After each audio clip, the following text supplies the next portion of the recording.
বন্ধু নমস্কার, যতনন্দ কলুঙ্কা। বন্ধু তিপ্রামথাকে দুর্বল করতে চায় বিজেপি। আর এই দুর্বল করার কাজে তার কি বড় হাতিয়ার হলো আইপিএফটি।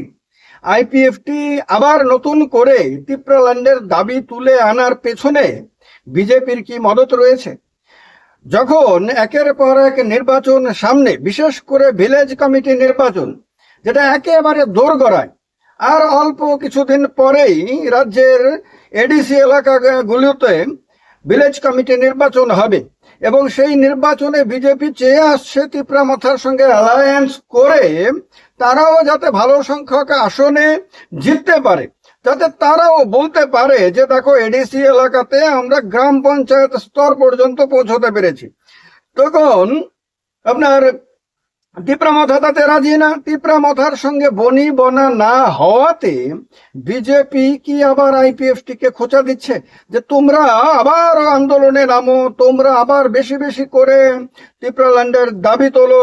তিপ্রাল্যান্ডের দাবি তুললে পরে জনপ্রিয়তা তোমাদের বাড়বে, এবং যারা এতদিন ধরে তিপ্রামথার পেছনে চলে আসছে তাদের মধ্যে অনেকেই বিভ্রান্ত হয়ে আইপিএফটির পেছনে চলে যেতে পারে।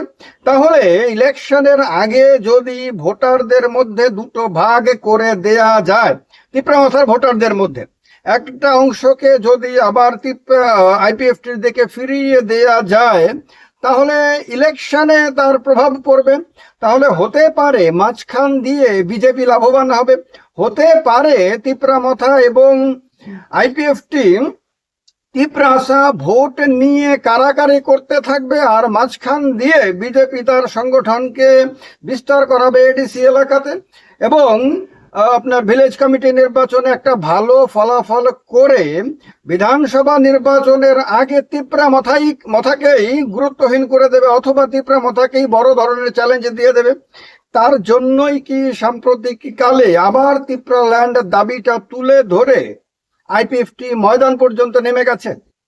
অনেকেরই ধারণা যে একসঙ্গে সরকার চালালেও বিজেপি সবসময় চেয়ে এসেছে যে তিপ্রামথা যাতে দুর্বল হয়, তিপ্রামথার সংগঠন যাতে ভেঙে যায়, এবং তিপ্রামথা যাতে তিপ্রাসা জনতার সামনে বিশ্বাসযোগ্য রাজনৈতিক দল হিসেবে দাঁড়াতে না পারে।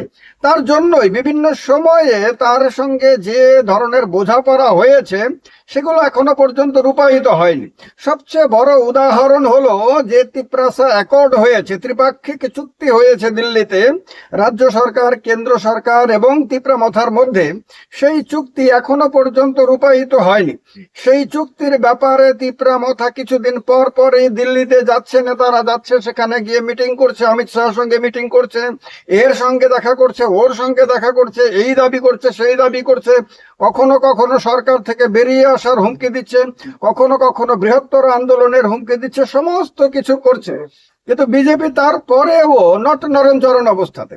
বিজেপি সেই দাবি মানবে না, এই কথা একবারও বলছে না, আবার সেই দাবি মানছে, তার কোনো প্রমাণ গ্রাউন্ডে দেখাচ্ছে না।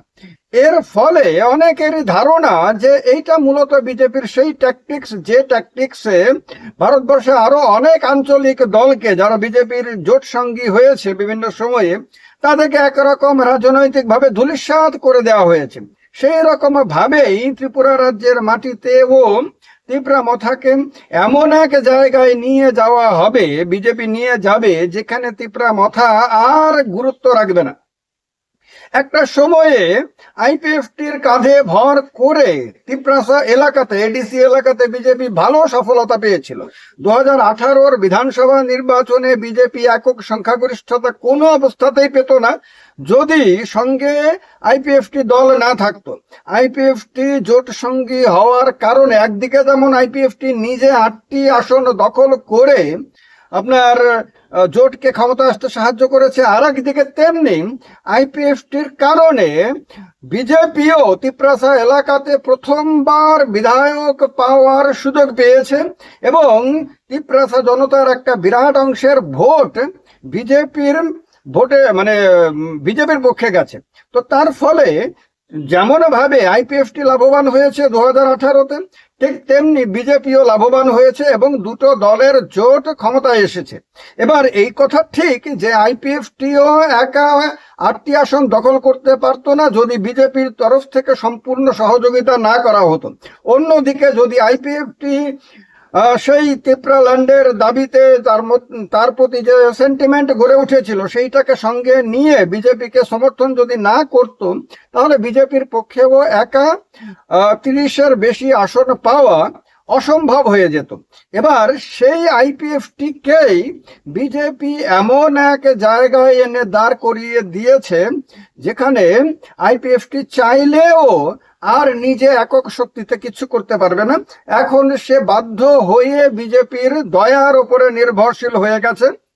বিজেপি যতদিন দয়া করে আইপিএফটিকে মন্ত্রিসভাতে সুযোগ দেবে রাখবে সঙ্গে, ততদিন থাকবে।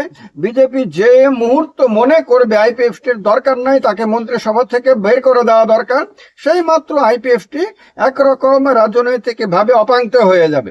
এখন আইপিএফটির এই পরিণতি দেখার পরেও তীব্রামথা শিক্ষা না নিয়ে, ইতিহাস থেকে তো মানুষ শিক্ষা নেয়, কিন্তু তীব্রামথা ইতিহাস থেকে শিক্ষা না নিয়ে বিজেপির সঙ্গে জোট করেছে, মন্ত্রিসভায় ঢুকেছে, মন্ত্রিত্ব পেয়েছে, 1.5 খান মন্ত্রী পেয়েছে, সরকারের বিভিন্ন সুযোগ সুবিধা ভোগ করার সুযোগ নিয়েছে। এবার সমস্ত কিছু করার পরে তীব্রামথা এখনো পর্যন্ত তো ঠিক আছে যে ডিসি নির্বাচনে একের পর এক নির্বাচনে ভালো রেজাল্ট করে আসছে, এবং যদি সবকিছু ঠিকঠাক থাকে তাহলে ভিলেজ কমিটি নির্বাচনেও তীব্রামথার খুব ভালো রেজাল্ট করার কথা। কিন্তু এই একই সময়ে এটাও দেখা যাচ্ছে যে বিভিন্ন সময়ে তীব্রামথা ভেঙে বিভিন্ন জনে বিজেপিতে যোগদান করেছে। এবার একটি বন্ধু দল কিভাবে আরেকটি বন্ধু দলের কোনো কর্মীকে, কোনো নেতাকে সেই দল ছেড়ে তার দলে যোগ দিতে উৎসাহিত করে, কিভাবে তাকে গ্রহণ করেন? এটা তো বন্ধুত্বপূর্ণ সম্পর্কের প্রমাণ না। দুটো শরিক দল যেখানে একই সঙ্গে সরকার চালাচ্ছে, সেখানে এই দুটো শরিক দলের একটি দল আরেকটি দলকে ভাঙিয়ে তার কর্মী সমর্থক নেতাদেরকে নিজের দিকে টানবে, এটা তো সুস্থ রাজনৈতিক প্র্যাকটিস না। কিন্তু এইটাও আমরা দেখে আসছি। এবার অনেকের ধারণা ছিল যে বিজেপি তার সমস্ত সাংগঠনিক ক্ষমতা এবং সরকারি প্রশাসনিক ক্ষমতাকে কাজে লাগিয়ে এডিসি নির্বাচনে তীব্রামথাকে এমনভাবে কোণঠাসা করে দেবে যাতে তীব্রামথা আর উঠে দাঁড়াতে পারবে না। কিন্তু বাস্তবের মাটিতে সেটা সম্ভব না হওয়াতে ভিলেজ কমিটি নির্বাচনে তীব্রামথার সঙ্গে জোট করার ব্যাপারে বিজেপি নিজেই উইজ্জা গিয়ে আপনার আগ্রহ দেখাচ্ছে। কিন্তু তীব্রামথা তাতে সাড়া না দেওয়ার পরে আমরা কি দেখলাম? আমরা দেখলাম আগরতলার মাটিতে আইপিএফটি ত্রিপুরাল্যান্ডের দাবি নিয়ে ময়দানে নেমেছে।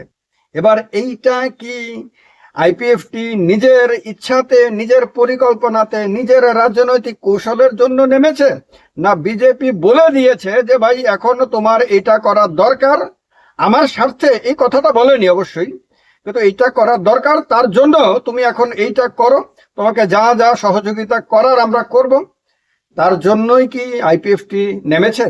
সত্যি সত্যিই কি এই রকম কোনো নির্দেশ বিজেপির তরফ থেকে আইপিএফটির কাছে গিয়েছে বা যায়, এবং সেই নির্দেশ মানতে আইপিএফটি কি এখন বাধ্য?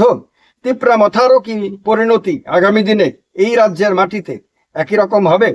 তীব্রামথা কি সেটা বুঝেও বুঝতে চাইছে না, শুধুমাত্র কিছু সরকারি সুযোগ সুবিধা ভোগ করার স্বার্থে? কি মনে হয় কমেন্ট বক্সে কমেন্ট করে জানান। ভিডিওটা ভালো লাগলে লাইক করবেন। আর ত্রিপুরা পলিটিক্যাল শো চ্যানেলে এরকম ভাবে বিভিন্ন বিষয় নিয়ে আমরা সরাসরি আলোচনা করি। তাই আমি প্রসেনজিৎ চক্রবর্তী বলছি, এই বিশেষ কার্যক্রমে এই ভিডিওটা কেমন লাগলো জানাবেন কমেন্ট বক্সে কমেন্ট করে। ভালো থাকবেন। যতনন্দ খোলংখা, সবাইকে নমস্কার।